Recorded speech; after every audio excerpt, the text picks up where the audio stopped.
ದೇವರ ಮುಂದೆ ನಿಂತು ಕೈ ಮುಗಿದು ಮಾಡುವಂತಹ ಯೋಗ ಅಲ್ಲ.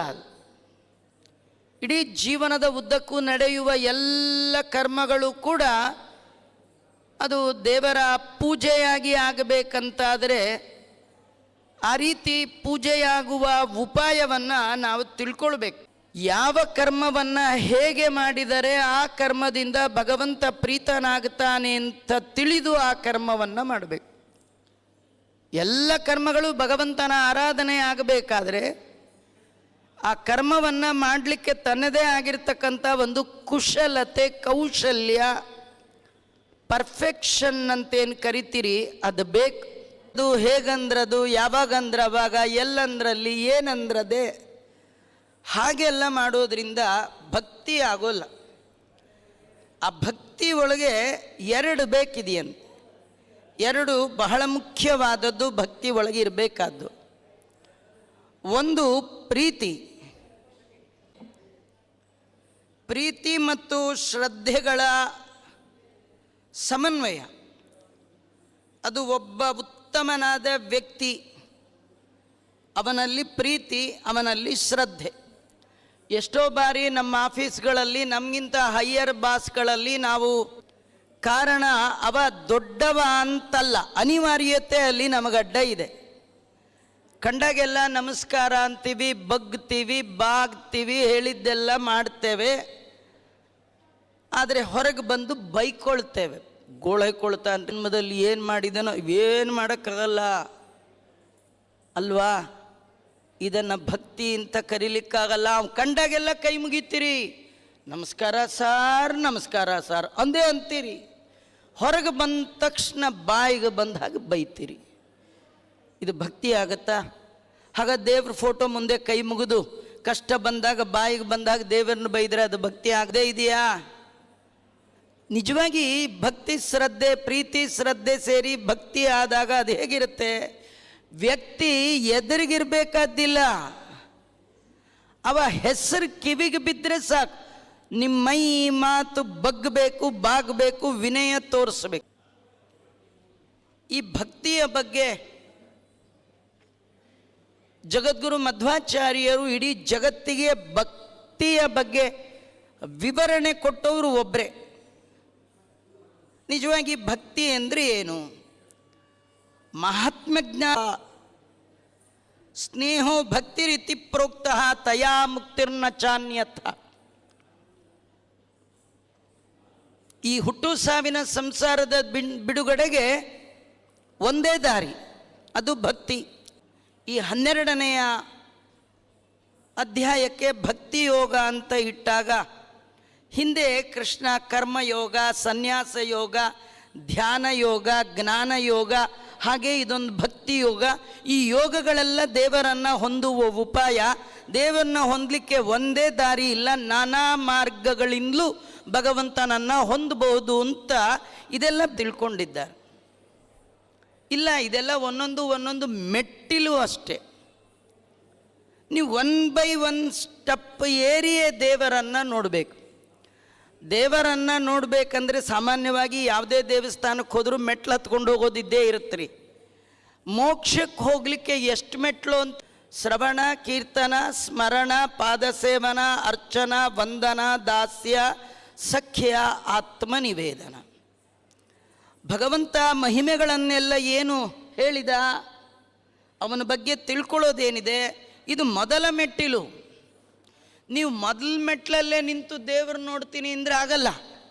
ಯಾಕೆಂದರೆ ನಿಮಗಿಂತ ಮುಂದಿನ ಮೆಟ್ಲಲ್ಲಿ ನಿಂತವರು ಆ ದೇವರು ನೋಡಲಿಕ್ಕೆ ಒದ್ದಾಡ್ತಿರುವಾಗ ನಿಮಗೇನು ಕಾಣುತ್ತೆ? ನೀವು ಪೂರ್ಣ ಹತ್ತಿದಾಗ ಮಾತ್ರ ಭಗವಂತನ ಪೂರ್ಣವಾಗಿ ನಿಮ್ಮ ಯೋಗ್ಯತೆಗೆ ಅನುಗುಣವಾಗಿ ಪೂರ್ಣವಾಗಿ ನೋಡಲಿಕ್ಕೆ ಸಾಧ್ಯ.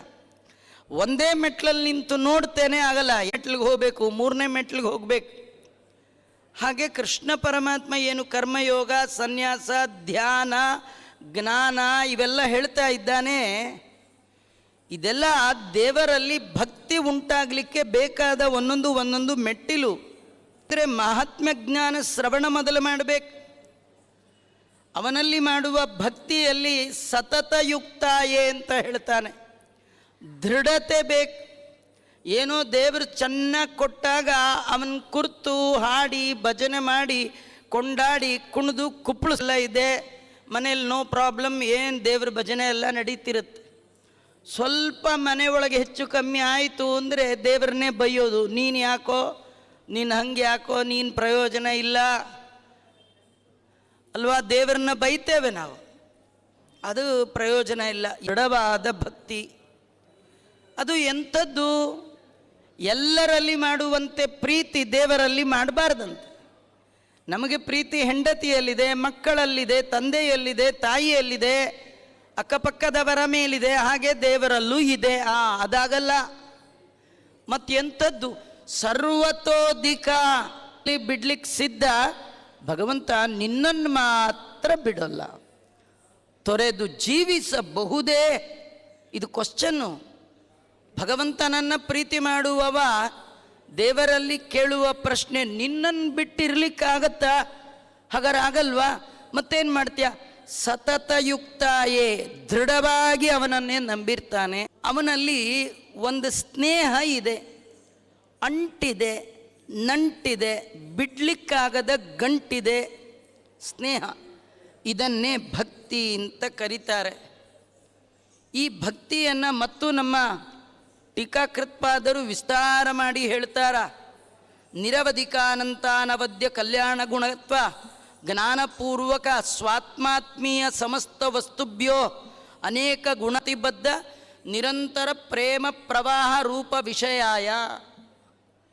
ನಮಗೆ ದೇವರಲ್ಲಿ ಭಕ್ತಿ ಮಾಡುವಾಗ ದೇವರು ನಮ್ಮನ್ನೇನು ಸುಮ್ಮನೆ ಏಕಾಏಕಿ ನಮ್ಮ ಭಕ್ತಿಯನ್ನು, ನಮ್ಮ ಪೂಜೆಯನ್ನು, ನಮ್ಮ ಕರ್ಮನ ಸ್ವೀಕಾರ ಮಾಡೋಲ್ಲ, ಟೆಸ್ಟ್ ಮಾಡ್ತಾನೆ. ನೀನು ನಿಜವಾಗಿ ನನ್ನನ್ನು ಪ್ರೀತಿ ಮಾಡ್ತಾ ಇದ್ದೀಯಾ ಅಂತ ಬಹುವಾಗಿ ಟೆಸ್ಟ್ ಮಾಡ್ತಾನೆ. ದೇವರ ಹತ್ತಿರ ಹತ್ತಿರ ಹತ್ತಿರ ಹೋದಾಗ ಆ ಟೆಸ್ಟ್ ಭಾರಿ ಆಗ್ತಾ ಹೋಗುತ್ತೆ. ಸಣ್ಣ ಪುಟ್ಟ ಕೆಲಸದವ್ರಿಗೆ ಅಷ್ಟು ಟೆಸ್ಟ್ ಇರಲ್ಲ. ಸ್ವೀಪರ್ ಆಗ್ತೀನಿ, ಗೇಟ್ ಕೀಪರ್ ಆಗ್ತೀನಿ, ಸೂಪರಿಂಟೆಂಡೆಂಟ್ ಆಗ್ತೀನಿ ಅಂದರೆ ಭಾರಿ ಟೆಸ್ಟು. IAS ಅಂದರೆ ಇನ್ನೂ ಟೆಸ್ಟು. ಇದು ಎಲ್ಲದಕ್ಕಿಂತ ಮೇಲಿರುವ ಭಗವದ್ಭಕ್ತಿ, ಅದಕ್ಕೆ ಭಾರಿ ಟೆಸ್ಟು. ತುಂಬ ಕಷ್ಟ ಕೊಡ್ತಾನೆ, ಅಪಮಾನ ಮಾಡ್ತಾನೆ, 4 ಜನರ ಮಧ್ಯೆ ಮರ್ಯಾದೆ ಕಳೀತಾನೆ, ಊಟಕ್ಕಿಲ್ದಾಗ ಮಾಡ್ತಾನೆ. ಅಂತರಾಯ ಅಂದರೆ ವಿಘ್ನಗಳು. ಎಷ್ಟು ಸತತಯುಕ್ತಾಯೇ, ಭಗವಂತನನ್ನು ಬಿಡೋಲ್ಲ. ನೋಡಿ, ಹೆಣ್ಣು ಮಕ್ಕಳಿಗೆ ಏನು ಹೋದರೂ ಪರವಾಗಿಲ್ಲ, ಮಾನ ಹೋದ್ಮೇಲೆ ಇದ್ರೇನು ಹೋದ್ರೇನ್ರಿ. ಕೃಷ್ಣನೇ ಹೇಳ್ತಾನೆ, ಸಂಭಾವಿತಸ್ಯ ಚಾಕೀರ್ತಿ ಮರಣಾದತಿರಿಚ್ಯತೆ. ಸಾವಿಗಿಂತಲೂ ಭಕ್ತಿ ಮಾಡುವ ಭಕ್ತರಾದ ಗೋಪಿಕಾ ಸ್ತ್ರೀಯರು ಸ್ನಾನ ಮಾಡುವಾಗ ಅವರು ಎಲ್ಲ ಉಡುವ ಬಟ್ಟೆಯನ್ನು ಎತ್ಕೊಂಡು ಹೋಗಿ ಸ್ನೇಹಿತರ ಜೊತೆ ಅವರ ಬಾಳನ್ನು ನಗೆಪಾಟ್ಲು ಮಾಡ್ದ. ಎಲ್ಲ ನೋಡಿ ನಗಬೇಕು. ಆ ಹೆಣ್ಣುಮಕ್ಕಳು, ಬಿಡೇನೋ ನಿನ್ನಂಗ್ರಿ ಶ್ರೀನಿವಾಸ, ಮಾನಾಪಮಾನವು ನಿನ್ನದು ನನಗೇನು ಅಂದರು. ಸನ್ಮಾನ ಆದರೂ ನಿಂಗೆ, ಅವಮಾನ ಆದರೂ ನಿಂಗೆ, ಈ ದೇಹವೇ ನಿಂಗೆ ಅಂತ ನಾ ಕೊಟ್ಟ ಮೇಲೆ, ತನು ನಿನ್ನದು ಅಂತ ನನ್ನನ್ನು ನಾನು ನಿನಗೆ ಅರ್ಪಣೆ ಮಾಡಿಕೊಂಡ ಮೇಲೆ ಮಾನಾಪಮಾನಕ್ಕೆ ನಂಗೇನು ಸಂಬಂಧ ಮಾಡಿದ? ಇಷ್ಟು ವಿಘ್ನಗಳು ಬಂದರೂ ಕೂಡ ಯಾರು ಬಿಡದೆ ಭಗವಂತನನ್ನು ಹಿಡಿತಾರೆ. ಅದನ್ನು ಭಕ್ತರು ಆ ಯೋಗವನ್ನು, ಆ ಉಪಾಯವನ್ನು ಭಕ್ತಿ ಯೋಗ ಅಂತ ಕರೀತಾ ಇದ್ದಾರೆ. ಇಂತಹ ಭಕ್ತಿ ಯೋಗವನ್ನು ಮಾಡಿದಾಗ ಮಾತ್ರ ಭಗವಂತ ಪರಮಾತ್ಮ 7ನೇ ಅಧ್ಯಾಯದಲ್ಲಿ ಹೇಳುವಾಗಲೂ ಹೇಳಿದ್ದಾನೆ, ಮಯ್ಯ ಆಸಕ್ತ ಮನ ಪಾರ್ಥ ಯೋಗಂ ಯುಂಜನ್ಮದಾಶ್ರಯ ಅಸಂಶಯಂ ಸಮಗ್ರ ಮಾಂ ಯಥಾ ಜ್ಞಾಸ್ಯಸ್ಯ ತಶೃಣು. ತಿಳಿಸ್ಕೊಡ್ತಾ ಹೇಗೆ ನನ್ನನ್ನು ಹೊಂದಬೇಕು ಅದನ್ನು ಅಲ್ಲಿ ಉಪಾಯವಾಗಿ ಭಗವಂತ ತಿಳಿಸ್ಕೊಟ್ಟಿದ್ದಾನೆ. ಹೀಗಾಗಿ ಕಡೆಯಲ್ಲಿ ಭಗವಂತ ಹೇಳುವಾಗ ಮತ್ಕರ್ಮ ಕೃತ್ ಮತ್ಪರಮೋ ಮದ್ಭಕ್ತಃ ಸಂಗವರ್ಜಿತಃ ನಿರ್ವೈರಃ ಸರ್ವಭೂತೇಷು ಯಸ್ಸಮೇ ಮಾಮೇತಿ ಪಾಂಡವ. ಯಾರು ಈ ರೀತಿಯಾಗಿರ್ತಾನೆ ಅವನು ನನ್ನನ್ನು ಹೊಂದ್ತಾನೆ ಅಂತ. ಈ ರೀತಿ ಉಪಾಯ ಮಾಡಿ ನಿನ್ನನ್ನು ಹೊಂದುವವ ಅವನು ಹೆಚ್ಚು ಮೋಕ್ಷ ಉಪಾಯವನ್ನು ತಿಳಿದವನು, ಅಥವಾ ಅವ್ಯಾಕೃತ ಆಕಾಶಸ್ಥಳಾದ್ದರಿಂದ ಯಾವ ರಮಾದೇವಿಯನ್ನು ಕೂಟಸ್ಥಳು ಅಂತ ಕರೀತಾರೆ. ಕೂಟವತ್ ತಿಷ್ಠತಿ ಇತಿ, ಎಂದು ಚೇಂಜೇ ಆಗಲ್ಲ, ಒಂದೇ ರೀತಿ ಇರ್ತಕ್ಕಂಥವಳು. ದಾಸರಾಯರು ಹೇಳುವಾಗ ನಿರ್ವಿಕಾರಳೆ, ವಿಕಾರರಹಿತಳು ಅವಳು. ಜಡ ಪ್ರಕೃತಿ ನಿಯಮಗಳಾಗಿದ್ದಾಳೆ. ಅವಳಿಗೆ ಧ್ರುವಾದಿ ಶಬ್ದಗಳಿಂದ ಅವಳನ್ನು ವರ್ಣನೆ ಮಾಡ್ತಾ ಇದೆ. ಅವಳನ್ನು ಯಾರು ಅವರಿಗೆ ಮೋಕ್ಷವೇ ಸಿಗತ್ತೆ ಅಂತ ಋಗ್ವೇದ, ನಾರದ ಪುರಾಣ, ಕಾಷಾಯಣ ಶ್ರುತಿ, ಬ್ರಹ್ಮಾಂಡ ಪುರಾಣ ಇದೆಲ್ಲ ಆಕೆಯನ್ನು ಅಕ್ಷರ ಅಂತ ಕರೀತಾ ಇದೆ. ರಮಾದೇವಿಗೆ ಏನು ಹೆಸರು? ಲಕ್ಷ್ಮಿಗೆ ಅಕ್ಷರ. ಭಗವಂತ ಹೇಳುವಾಗ ದ್ವಾಮಿಮೌ ಪುರುಷೌ ಲೋಕೆ ಕ್ಷರಶ್ಚಾಕ್ಷರ ಏವ ಚ. ಜಗತ್ತಿನಲ್ಲಿ ಎರಡು ರೀತಿಯವರು, ಒಂದು ಕ್ಷರ ಪುರುಷರು, ಇನ್ನೊಂದು ಅಕ್ಷರ ಪುರುಷರು. ಕ್ಷರ ಪುರುಷರು ಅಂದರೆ ಬ್ರಹ್ಮದೇವರಿಂದ ಆರಂಭ ಮಾಡಿಕೊಂಡು ತಹ ದೇಹ ಧಾರಣೆ ಮಾಡಿದ ಎಲ್ಲ ಚೇತನ ಕೋಟಿ, ಎಲ್ಲ ಚೇತನರು. ಅವರಿಗೆ ಕ್ಷರ ಅಂತ ಯಾಕೆ ಕರೀತಾರೆ ಅಂದರೆ ಅವರು ಯಾವ ದೇಹ ಧಾರಣೆ ಮಾಡಿದ್ದಾರೆ ಅದನ್ನು ಬಿಟ್ಟು ಹೋಗಲೇಬೇಕು. ಕೆಲವರು ಬೇಗ ಬಿಡ್ತಾರೆ, ಕೆಲವರು ಲೇಟಾಗಿ ಬಿಡ್ತಾರೆ. ಈ ಸೊಳ್ಳೆ ಮೊದಲಾದ ಜೀವ ಸ್ವಲ್ಪ ಮನುಷ್ಯ ಲೇಟು. ಹಾಗೆ ನೋಡ್ತಾ ಹೋದರೆ ಬ್ರಹ್ಮದೇವರಿಗೆ ಭಾರೀ ಆಯುಷ್ಯ, ಆದರೂ ಅವರು ಒಂದಿನ ದೇಹ ಬಿಟ್ಟು ಹೋಗುವಂಥದ್ದೇ, ಹಿಡ್ಕೊಳ್ಳಿಕ್ಕೆ ಬರೋಲ್ಲ. ಬ್ರಹ್ಮಾದಯೋ ಯೋ ದೇವಾ ಶರೀರೇ ಕ್ಷರಣಾತ್ ಕ್ಷರ, ಅವರೆಲ್ಲ ಶರೀರದಲ್ಲಿ ಕ್ಷರ ಅಂತ ಕರೀತಾರೆ. ಯಾರಿಗೆ ಆ ರೀತಿ ಶರೀರದ ನಾಶ ಇಲ್ವೋ ಅವಳು ಅಕ್ಷರು. ಆ ಅಕ್ಷರಳು ಅಂದರೆ ರಮ.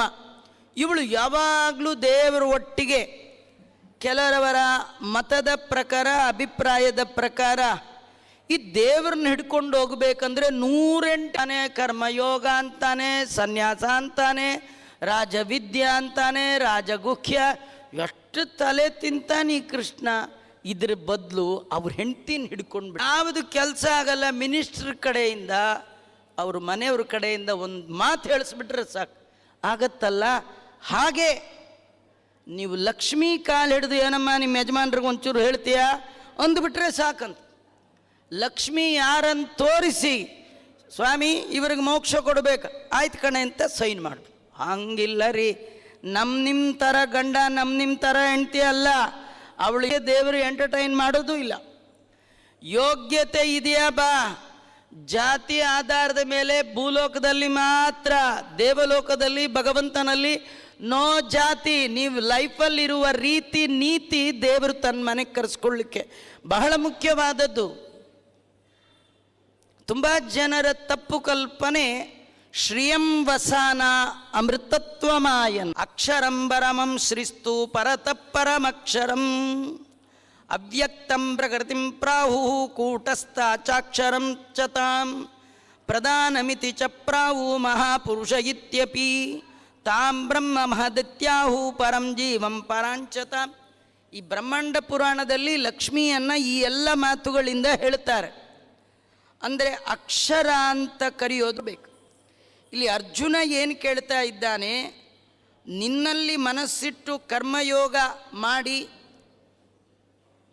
ನಿನ್ನ ಆರಾಧನೆ ಮಾಡಿ, ನಿನ್ನನ್ನು ದೃಢವಾಗಿ ನಂಬಿದವ ನಿನ್ನನ್ನು ಹೊಂತಾನೆ. ಇದು ಈಸಿ ಮಾರ್ಗವ, ಅವನು ಬುದ್ಧಿವಂತ. ಅಕ್ಷರಂ ಅವ್ಯಕ್ತಂ, ಯಾರು ಅವ್ಯಕ್ತಳಾಗಿದ್ದಾಳೋ, ಯಾರು ಅಕ್ಷರ ಪುರುಷಳಾಗಿದ್ದಾಳೋ ಅವಳನ್ನು ಹಿಡಿದು ಉದ್ಧಾರ ಆಗ್ತಾನಲ್ಲ, ಅವನು ಉತ್ತಮವಾದ ಮೋಕ್ಷ ಮಾರ್ಗವನ್ನು ತಿಳಿದವನ. ಇಬ್ಬರಲ್ಲಿ ಯಾವುದು ಈಸಿ, ಯಾವುದು ಹಿಡಿದ್ರೆ ನಿನ್ನ ಬಳಿ ಬೇಗ ಬರ್ಬೋದು ಹೇಳಬೇಡ. ಇದುವರೆಗೂ ನೀ 12 ಅಧ್ಯಾಯಗಳಲ್ಲಿ ಹೇಳಿದ್ದೆಲ್ಲ ಮಾಡೋದು ಅಂದ್ರೆ ಅದೇನು ಒಂದು ಜನ್ಮ 2 ಜನ್ಮಕ್ಕಲ್ಲ. ಮನೆಗೆ ಯಾರು ಬಾಯಾರಿಕೆ ಅಂತ ಬಂದರೆ ಇರ್ರಿ ಒಂದು ನಿಮಿಷ, ಬೋರ್ವೆಲ್ನವ್ರಿಗೆ ಫೋನ್ ಮಾಡಿದ್ದೀನಿ, ಅವ್ರು ಬಂದು ಬೋರ್ವೆಲ್ ತೆಗೆದು ಅದೆಲ್ಲ ಹಾಕಿ ನಿಮಗೆ ಪ್ಯೂರಿಟ್ ಫಿಕ್ಸ್ ಮಾಡಿ ಬಾಟ್ಲಲ್ಲಿ ಇದ್ರೆ ಕೊಟ್ಬಿಡಿ, ಕುಡಿದು ಬಿಡ್ತೀವಿ. ಈ ಅರ್ಜೆಂಟ್ ಮಾಡೋಕ್ಕೆ ಹೋದ್ರಿ ಎಲ್ಲ ಹಿಂಗೆ ಸಿಗೋದು.